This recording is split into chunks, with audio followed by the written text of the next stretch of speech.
Kalau kita perlukan duit, adakah lebih baik kita pajak ataupun kita jual? Tuan-puan yang ada persoalan yang sama, pastikan tengok video ini sampai habis supaya tak rugi. Dan tuan-puan jangan lupa juga like dan save untuk rujukan pada masa akan datang. Antara kegunaan kita simpan emas ini ialah kita nak dapatkan duit cash pada waktu kecemasan. So sekiranya tiba waktu kecemasan, mana yang lebih baik? Adakah kita pajak ataupun kita jual emas tersebut?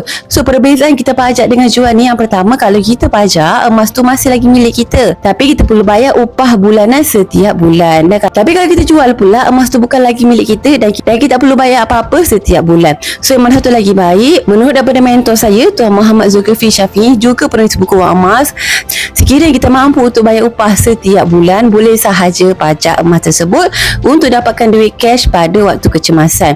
Tetapi sekiranya kita rasa terbeban ataupun tak mampu untuk bayar upah setiap bulan, lebih baik jual sahaja daripada kita terbeban untuk bayar upah tersebut setiap bulan. Bila kita dah jual, boleh sahaja kumpul semula emas dalam akaun Emas Public Gold dan boleh keluarkan balik emas fizikal ikut kesukaan kita. So tuan-puan, bergantung kepada kita, nak pajak pun boleh, nak jual pun boleh, ikut kepada kemampuan kita. So tuan-puan yang baru nak mulakan simpanan emas, cepat-cepat mula hari ini. Cara dia, klik saja link dekat profil saya untuk daftar akaun dengan lagi mudah. Dan boleh terus mulakan simpanan emas hari ini dengan serendah RM100 sahaja. Atau kalau tuan-puan ada persoalan nak tanya, boleh kontak saya dekat nombor ini untuk saya bantu tuan-puan daftar akaun dengan lagi mudah. Akhir kata, macam biasalah, senangnya nak simpan emas.